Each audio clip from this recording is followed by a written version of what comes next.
নমস্কাৰ আপোনালোকৰ মাজৰ বহুতো ভিউৱাৰ্ছে মোক প্ৰায়ে সুধি থাকে যে ইংৰাজী আৰম্ভ কৰিবলৈ ইংৰাজী ক'বলৈ ইংৰাজী শিকিবলৈ আমি কোনবোৰ টপিক শিকাটো প্ৰয়োজন গতিকে আজিৰ এই ভিডিঅ'টোত মই আপোনালোকৰ বাবে এনে ধৰণৰ কেইবাটাও টপিক লৈ আহিছো যি কেইটা টপিক আমি ইংৰাজী ক'বলৈ ইংৰাজী শিকিবলৈ বা ইংৰাজী ক'বলৈ আৰম্ভ কৰিবৰ বাবে অত্যন্ত গুৰুত্বপূৰ্ণ হ'ব যদি আপোনালোক বিগিনাৰ্ছ লেভেলত আছে বা যদি আপোনালোকে ইংৰাজী ক'বলৈ শিকিবলৈ বুজিবলৈ যত্ন কৰি আছে তেতিয়াহলে আপোনালোকৰ বাবে এই ভিডিঅ'টো অত্যন্ত গুৰুত্বপূৰ্ণ হ'ব আপোনালোকে এক সেকেন্ড স্কিপ নকৰাকৈ ভিডিঅ'টো হেকলৈকে চাওক আৰু প্ৰত্যেকটো টপিকৰ বিষয়ে জানিলৈ পাৰো মই আপোনালোকৰ বাবে প্ৰত্যেকটো টপিকত দুই তিনটা এক্সাম্পল লৈ আহিছো আপোনালোকক প্ৰত্যেকটো টপিকৰ বিষয়ে জানিলৈ সেই টপিকটো ভালদৰে সবিশেষ শিকি লবলৈ যত্ন কৰক যদি আপোনালোকে শিকিব বিচাৰে ইউটিউবত সাৰ্চ কৰিব পাৰে সেই টপিকটো আৰু টপিকটোৰ হেকত বাই আসামিজ গুৰু মোৰ ইউটিউব চেনেলটোৰ নাম লিখি দিব আপোনালোকে সেই টপিকটোৰ সবিশেষ ভিডিঅ' পাব আৰু আপোনালোকে ঘৰতে থাকি অতি সহজে সেই টপিকবোৰ শিকিব পাৰিব আৰু এই ভিডিঅ'টোত মই যি কেইটা টপিক ইনক্লুড কৰিছো এই টপিকবোৰ মাত্ৰ দুটা বা তিনটা এক্সাম্পলত সবিশেষ বুজোৱাটো কোনোপধ্যে সম্ভৱ নহয় মই আপোনালোকক মাত্ৰ থুলমূল এটা আভাস দি দিবলৈ যত্ন কৰিছো আপোনালোকে যাতে থুলমূল আভাস এটা পায় আৰু সেই টপিকবোৰ শিকিবলৈ যাতে আপোনালোকৰ ইন্টাৰেষ্ট ক্ৰিয়েট হয় আৰু যদি আপোনালোকৰ মাজত কোনো লাৰ্নাৰ আছে অনলাইন মাধ্যমৰ জৰিয়তে মোৰ হৈতে অতি সহজ ভাষাত কোনো নোট মুখস্থ নকৰাকৈ ইংলিশ গ্ৰামাৰৰ লগতে স্পোকেন ইংলিশ শিকিব বিচাৰে তেতিয়াহলে স্ক্ৰিনত ওলাই থকা নাম্বাৰটোত আপোনালোকৰ নাম আৰু এড্ৰেছ হোৱাটছআপ কৰক অন্যথা আপোনালোকে মোৰ হৈতে ডাইৰেক্টলি যোগাযোগ কৰিব পাৰে এটা অনলাইন বেচ ষ্টাৰ্ট হ'ব গৈ আছে আপোনালোকে সেই অনলাইন বেচত এনৰোল হ'ব পাৰিব সো আহক এটা ভিডিঅটো আৰম্ভ কৰো ইংৰাজী শিকিবলৈ যাওঁতে প্ৰথমে আমি জানিব লগা হয় বিভিন্ন টেন্সৰ বাক্যবোৰ আমি কেনেদৰে ক'ব লাগে বা কেনেদৰে ব্যৱহাৰ কৰিব লাগে তাৰ বিষয়ে জনাটো অত্যন্ত প্ৰয়োজনীয় সো আমি প্ৰেজেন্ট টেন্সৰ বাক্য পাষ্ট টেন্সৰ বাক্য ফিউচাৰ টেন্সৰ বাক্য কেনেদৰে ক'ব লাগে কন্টিনিউয়াছৰ বাক্য কেনেদৰে ক'ব লাগে পাৰফেক্টৰ বাক্য কেনেদৰে ক'ব লাগে তাৰ বিষয়ে আমি জানিব লগা হয় ধৰক মই যদি এটা এক্সাম্পল দিওঁ যে মই টিভিটো অন কৰিছিলো আৰু আইপিএল ফাইনেল চাবলৈ ফাইনেল চাইছিলো মই টিভিটো অন কৰিছিলো আৰু আইপিএল ফাইনেল চাইছিলো এই বাক্যটো যদি আমি ইংৰাজীত ক'ব লগা হয় আমি কেনেদৰে ক'ব পাৰো সো মই টিভিটো অন কৰিছিলো মই পাষ্টত ক'লো তেতিয়া মই ক'ব লাগিব আই টাৰ্নড অন দ্য টিভি মই টিভিটো অন কৰিছিলো তাৰ পিছত কি ক'লো মই আইপিএল চাইছিলো তেনেকুৱা ক্ষেত্ৰত আমি বাক্যটো একেটা বাক্য হোৱাৰ বাবে আমি ক'ব পাৰো and watched IPL final I turned on the TV and watched the IPL final এনে ধৰণে আমি বাক্যটো past tenseত ক'ব পাৰো ঠিক তেনে ধৰণে পাষ্টত যদি মই আৰু এটা বাক্য কওঁ তাই সকলোবোৰ পুৰণা বস্তু বিক্ৰী কৰিছিল মই এই বাক্যটো past indefinite-ত ক'লো সো past indefinite-ত ক'বলৈ যাওঁতে মই কেনেদৰে ক'ম তাই বিক্ৰী কৰিছিল বুলি কওঁতে আমি ভাৰ্বৰ সেকেন্ড ফৰ্ম ইউজ কৰিম তেতিয়া আমি ক'ম she sold all the old gadgets এই বাক্যটো কি ক'লা she sold all the old gadgets তাই সকলোবোৰ পুৰণি বস্তু বিক্ৰী কৰিছিল এনে ধৰণে যিকোনো টেন্সত আমি বাক্য ক'ব লগা হ'ব পাৰে মই যদি কওঁ তাই গছজোপাৰ তলত বহি আছিল তাই মোৰ বাবে অপেক্ষা কৰি আছিল এনে ধৰণে যিকোনো টেন্সৰ বাক্য আমি ইংৰাজীত ক'ব পৰা হ'ব লাগিব তাই মোৰ বাবে অপেক্ষা কৰি আছিল বুলি কওঁতে আমি বাক্যটো ক'ব পাৰো she was waiting for me তাই মোৰ বাবে অপেক্ষা কৰি আছিল প্ৰথমে আমি টেন্সৰ বিষয়ে শিকি ল'ব লাগিব তাৰ পিছত আমি শিকিব লাগিব নেগেটিভ সেন্টেন্স ইন্ট্ৰোগেটিভ সেন্টেন্স সো আপোনালোকে পাহৰি যোৱাৰ আগতে এইখিনিতে ভিডিঅটো লাইক কৰি লওক আৰু আপোনাৰ যদি কোনো লাৰ্নাৰ্ছ আছে কোনো ছাত্ৰ-ছাত্ৰী আছে তেতিয়াহলে তেখেতসকলৰ মাজত এই ভিডিঅটো শেয়াৰ কৰি দিয়ক সো ঠিক আছে চাওক এতিয়া নেক্সট আমি জানিব লাগিব নেগেটিভ সেন্টেন্স আমি বিভিন্ন বাক্য নহয় বুলিও ক'ব জানিব লাগিব আমি বিভিন্ন ধৰণে যিকোনো এটা বাক্য নেগেটিভ কৰিব পাৰো এনে ধৰণৰ বিভিন্ন বাক্য আছে আমি একেটা পদ্ধতিৰে সেই বাক্যবোৰ নেগেটিভ কৰিব নোৱাৰো এনে ধৰণৰ কিছুমান বাক্য আছে গতিকে সেই বাক্যবোৰৰ বিষয়ে আমি সবিশেষ জানিব লাগিব আৰু আপোনালোকক মই অলৰেডি কৈ আহিছো যে এই টপিকবোৰ দুটা বা তিনটা এক্সাম্পলৰ সহায়ত সম্পূৰ্ণ বুজাই দিয়াটো কোনোপধ্যে সম্ভৱ নহয় গতিকে এই টপিকবোৰ আপোনালোকে এটা এটাকৈ শিকিবলৈ আৰম্ভ কৰক সো নেগেটিভ সেন্টেন্সত কি হয় আমি not লগাই বা নহয় বুলি বাক্যখিনি ক'ব লগা হয় সো এনে ধৰণৰ আমি বিভিন্ন বাক্য কৈ থাকো যে she didn't told me about the accident এই বাক্যটো চাওক কি ক'লে she didn't told me about the accident তাই মোক ঘটনাটোৰ বিষয়ে বা দুৰ্ঘটনাটোৰ বিষয়ে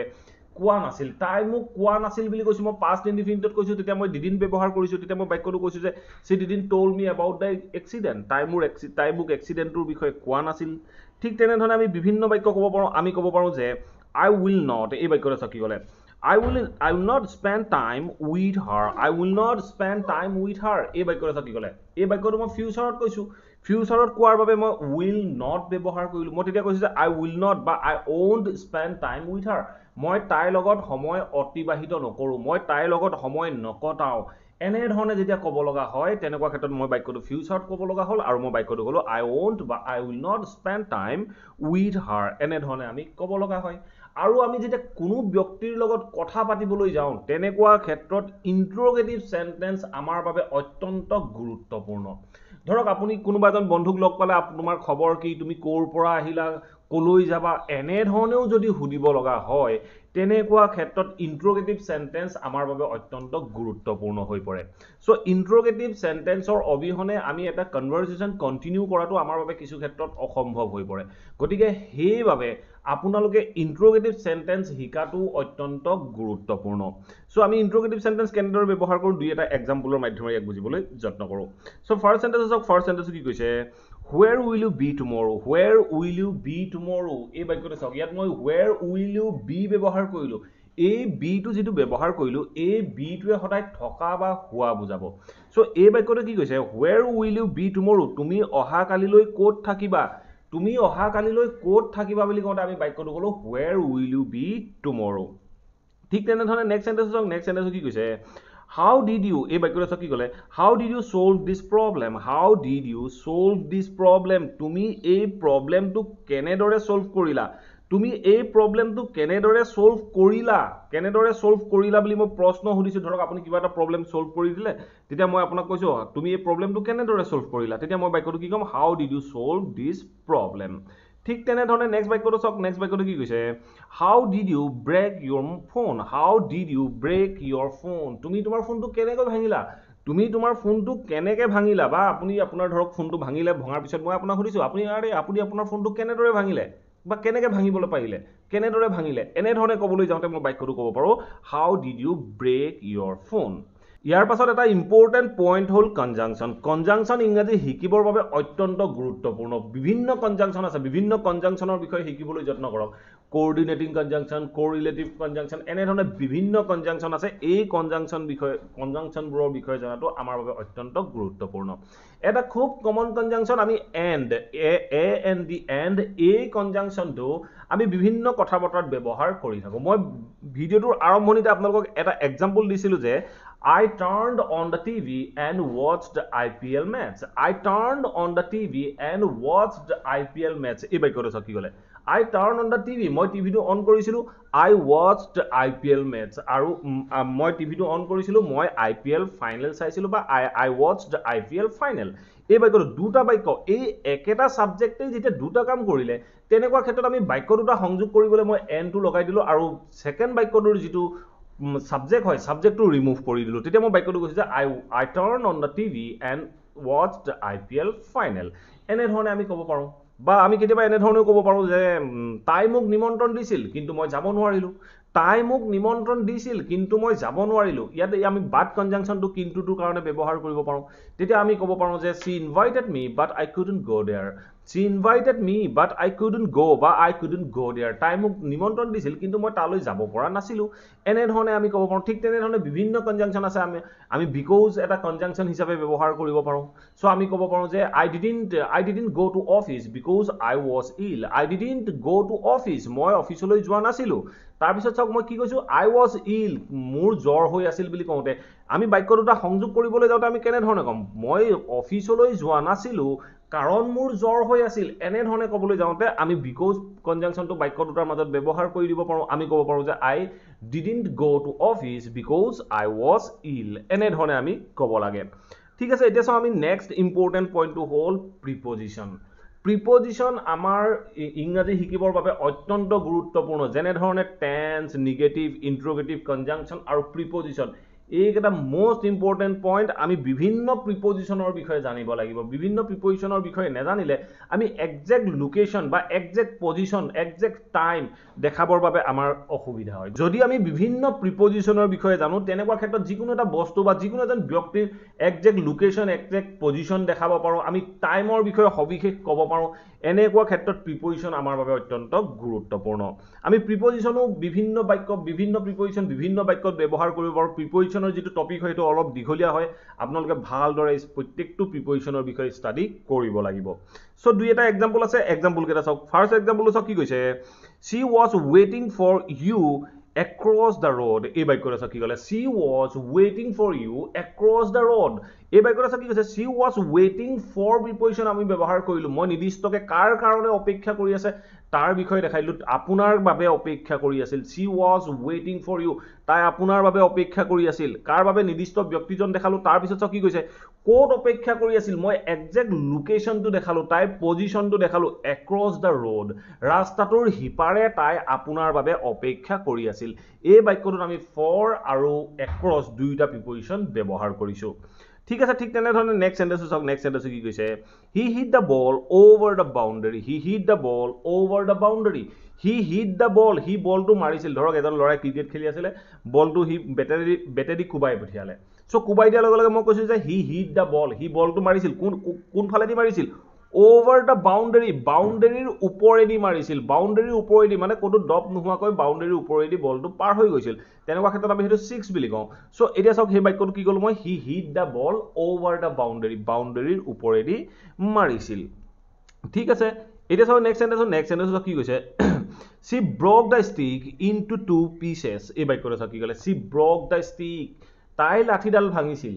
আমি এনে ধৰণৰ বাক্য আমি আমাৰ ডে টু ডে লাইফত কৈ থাকো তাই লাঠিডাল দুটুকুৰা কৰি ভাঙিছিল তাই আপেলটো দুটুকুৰা কৰি কাটিছিল এনে ধৰণে যেতিয়া ক'ব লগা হয় দুটুকুৰা কৰি দুভাগ কৰি তেনেকুৱা ক্ষেত্ৰত আমি বাক্যটো কলো যে she broke the stick into two pieces তাই লাঠিডাল দুটুকুৰা কৰি ভাঙিছিল যেতিয়া এটা বস্তু দুটুকুৰা তিন টুকুৰা এনে ধৰণে কৰি ভাঙি গল বা ভগাই দিয়া বুলি দেখাবলৈ যাওঁ তেনেকুৱা ক্ষেত্ৰত আমি into প্ৰিপজিশন ব্যৱহাৰ কৰিব লাগে ঠিক আছে এতিয়া চাও আমি নেক্সট এটা ইম্পৰ্টেন্ট পইণ্ট নেক্সট ইম্পৰ্টেন্ট পইণ্টটো হল ইম্পেৰেটিভ সেন্টেন্স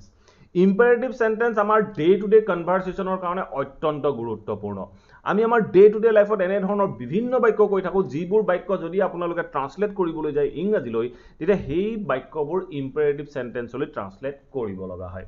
সো আমি আমাৰ ডে টু ডে লাইফত এনে ধৰণে কওঁ যে তালৈ নাযাবা তেওঁৰ লগত কথা নাপাতিবা এইটো নাখাবা হেইটো নেখেলিবা এনে ধৰণৰ যিবোৰ বাক্য কওঁ সেইবোৰ ইম্পেৰেটিভ সেন্টেন্স হয় এই ইম্পেৰেটিভ সেন্টেন্সবোৰ আমি আমাৰ ডে টু ডে লাইফত ব্যৱহাৰ কৰিয়ে থাকো সো কেনেদৰে ব্যৱহাৰ কৰোঁ দুই এটা এক্সাম্পলৰ মাধ্যমেৰে ইয়াক বুজিবলৈ যত্ন কৰোঁ সো ফাৰ্স্ট এক্সাম্পল কি কৈছে don't tell him the truth তেওঁ সঁচা কথা নকবা বুলি কওঁতে আমি বাক্যটো গলো don't tell him the truth তেওঁ সঁচা কথা নকবা বুলি কওঁতে আমি বাক্যটো গলো don't tell him the truth এনে ধৰণৰ যদি ইম্পেৰেটিভ সেন্টেন্স হ'ব যদি নিগেটিভত হয় তেতিয়া আমি বাক্যটোৰ আৰম্ভণিতে ডোন্টটো ব্যৱহাৰ কৰিব লাগে আৰু এটা ইম্পৰ্টেন্ট পইণ্ট মনত ৰাখি লব ইম্পেৰেটিভ সেন্টেন্স সদায় এটা ভাৰ্বেৰে আৰম্ভ হয় তুমি তালৈ যোৱা go there বুলিহে কম আমি ভাৰ্বটোৰে বাক্যটো আৰম্ভ কৰিম যদি তালৈ নাযাবা বুলি কওঁ তেতিয়া আমি যেটো ডোন্ট হয় ডোন্টটো বাক্যটোৰ আৰম্ভণিত ব্যৱহাৰ কৰোঁ তেতিয়া আমি বাক্যটো ক'ব পাৰো ডোন্ট go there এনে ধৰণে আমি ক'ব পাৰো ঠিক আছে নেক্সট এক্সাম্পলটো চাওক নেক্সট এক্সাম্পলটো কি কৈছে asked him to এই বাক্যটো চাওক কি কৈছে asked him to turn down the volume এই বাক্যটো চাওক কি ক'লে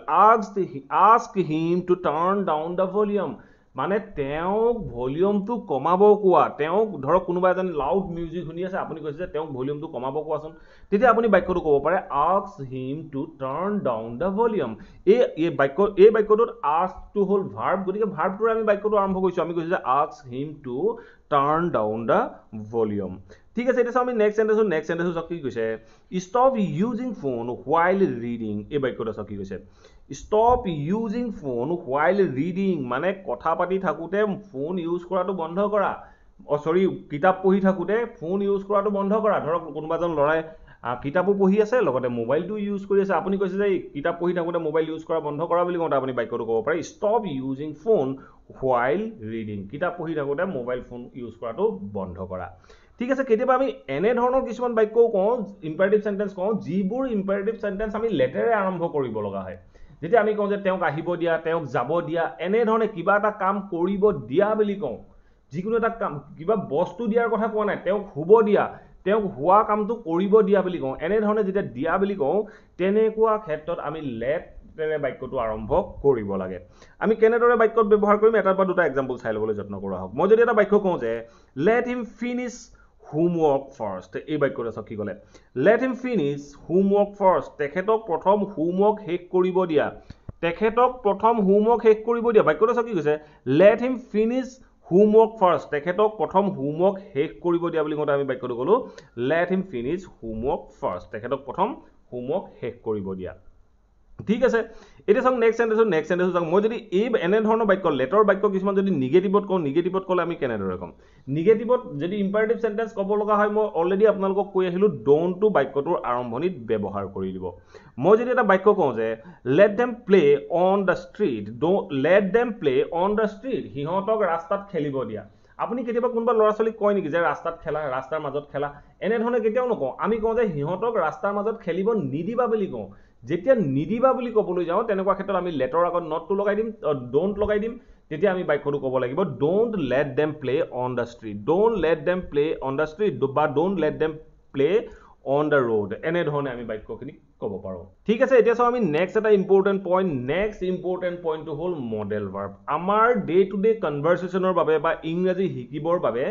মডেল ভাৰ্ববোৰ অত্যন্ত গুৰুত্বপূৰ্ণ আমি কোনোবাটো বাক্যত শুড লগাব লগা হয় কোনোবাটো বাক্যত কেন লগাব লগা হয় কোনোবাটো বাক্যত মে লগাব লগা হয় এই মডেল ভাৰ্ববোৰৰ বিভিন্ন ইউজৰ বিষয়ে আমি জানিব লাগিব এই মডেল ভাৰ্ববোৰে কি অৰ্থ প্ৰকাশ কৰে তাৰ বিষয়ে আমি জানিব লাগিব যদি তাৰ বিষয়ে জানো তেনেকুৱা ক্ষেত্ৰতহে আমি বাক্যবোৰত মডেল ভাৰ্ব ব্যৱহাৰ কৰিব পাৰোঁ আমি কেনেদৰে ব্যৱহাৰ কৰোঁ দুই এটা এক্সাম্পলৰ মাধ্যমেৰে মই আপোনালোকক দেখাবলৈ যত্ন কৰিছোঁ সো ফাৰ্ষ্ট সেন্টেন্স চাওক ফাৰ্ষ্ট সেন্টেন্স কি কৈছে she may be with her parents এই বাক্যটো চাওক কি ক'লে she may be with her parents এটা চাওক মেটোৱে কি অৰ্থ প্ৰকাশ কৰে সাগে অৰ্থ প্ৰকাশ কৰে তেতিয়া আমি ক'ব পাৰোঁ she may be with her parents তাই দেউতাকৰ লগত আছে সাগে মাক দেউতাকৰ লগত আছে সাগে বুলি কওঁতে বা থাকিব সাগে বুলি কওঁতে আমি বাক্যটো ক'ব পাৰোঁ she may be with her parents তাই মাক দেউতাকৰ লগত আছে সাগে বা থাকিব সাগে এইখিনিতে এটা ইম্পৰ্টেন্ট পইণ্ট মনত ৰাখি ল'ব মডেল ভাৰ্বৰ যিটো প্ৰেজেন্ট ফৰ্ম এই প্ৰেজেন্ট ফৰ্মটোৱে প্ৰেজেন্ট আৰু ফিউচাৰ দুইটাৰে অৰ্থ প্ৰকাশ কৰে ঠিক আছে এতিয়া আমি নেক্সট সেন্টেন্স কি কৈছে You could have given me some money এই বাক্যটো চাওক কি ক'লে You could have given me some money তুমি মোক অলপ টকা দিব পাৰিলাহেঁতেন You could have given me some money তুমি মোক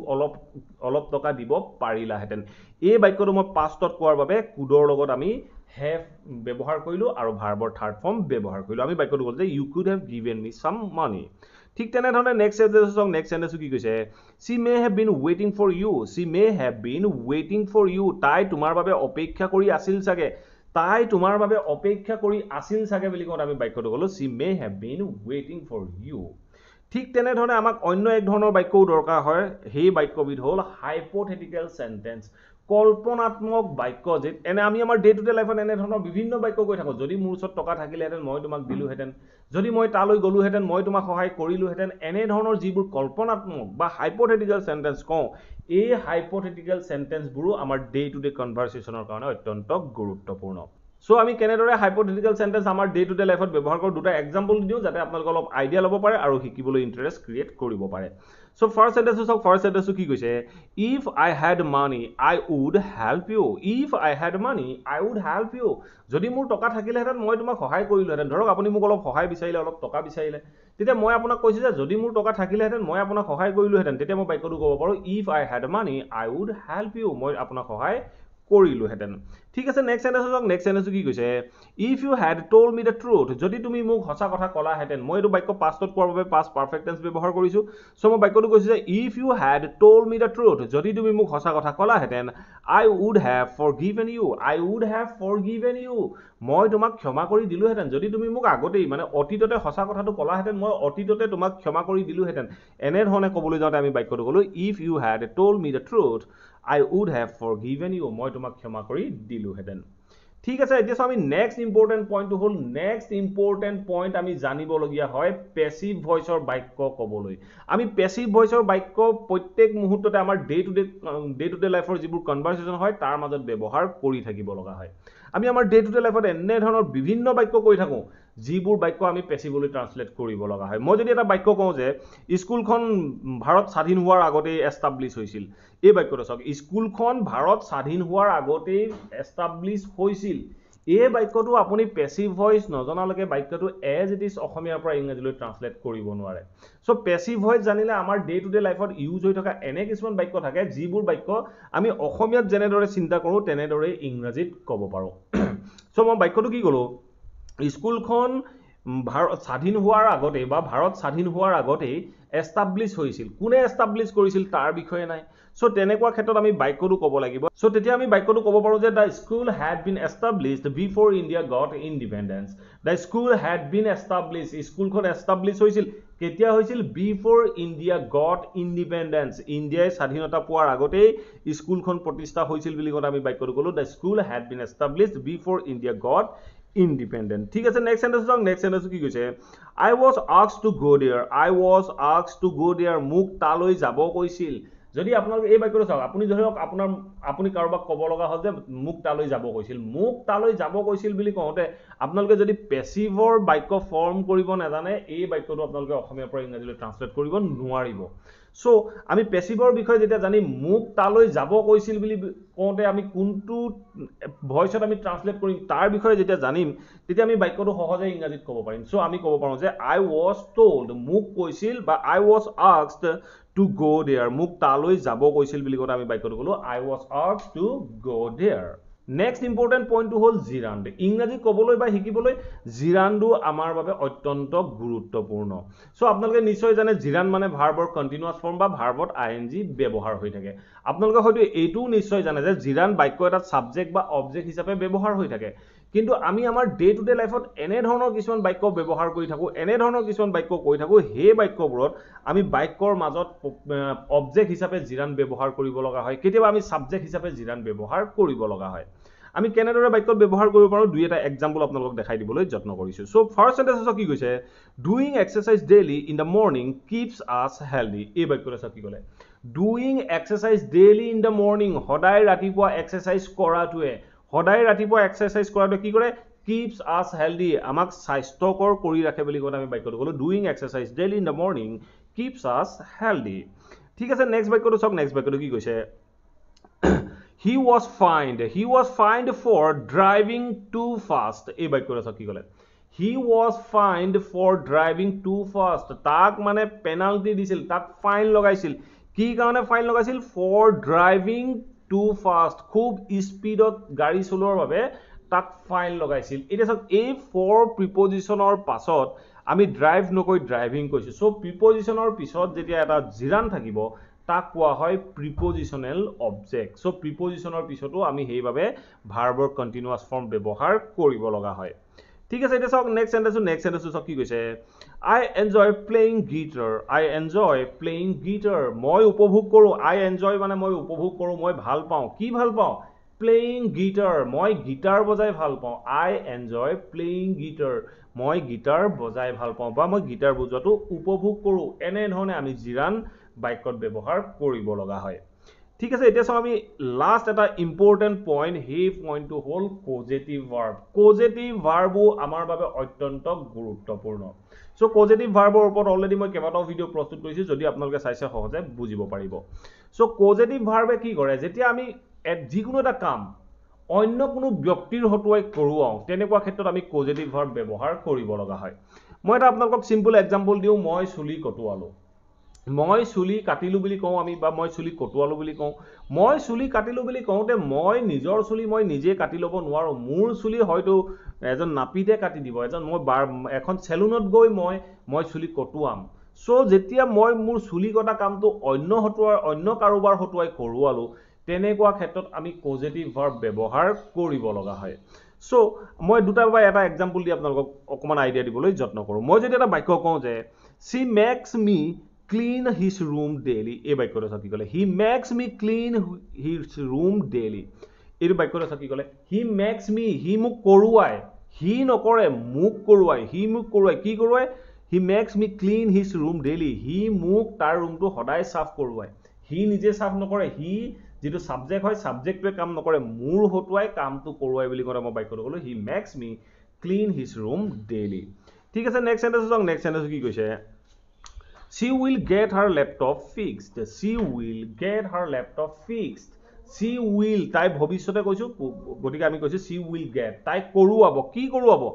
she will get her laptop fixed তাই তাইৰ ল্যাপটপটো ভাল কৰোৱাব তাই নিজেটো ভাল নকৰে তাই কোনো এজন মেকানিকৰ হতুৱাই কৰোৱাব সো যেতিয়া অন্য কাৰোবাৰ হতুৱাই কামটো কৰোৱাব তেতিয়া মই বাইকটো কম she will get her laptop fixed এনে ধৰণে আমি ক'ব লাগে ঠিক আছে লাষ্ট এটা एग्जांपल চাও কি কৈছে I got all the unwanted items removed from my room এই বাক্যটো কি ক'লে I got all the unwanted items মই সকলোবোৰ অলাগতিয়াল বস্তু কৰোৱালো কি কৰোৱালো I got all the unwanted items removed মই সকলোবোৰ অলাগতিয়াল বস্তু ৰুমৰ পৰা আঁতৰোৱালো আপুনি নিজে আঁতৰোৱা নাই আপুনি কাৰোবাক কামটো দিলে কাৰোবাক এসাইন কৰিলে বা কাৰোবাক বুদ্ধি বধা লগাই কাম বস্তুখিনি আঁতৰোৱালে from my room মই মোৰ ৰুমৰ পৰা সকলোবোৰ অলাগতিয়াল বস্তু আঁতৰোৱালো বুলি কোনে মই বাক্যটো ক'লো I got all the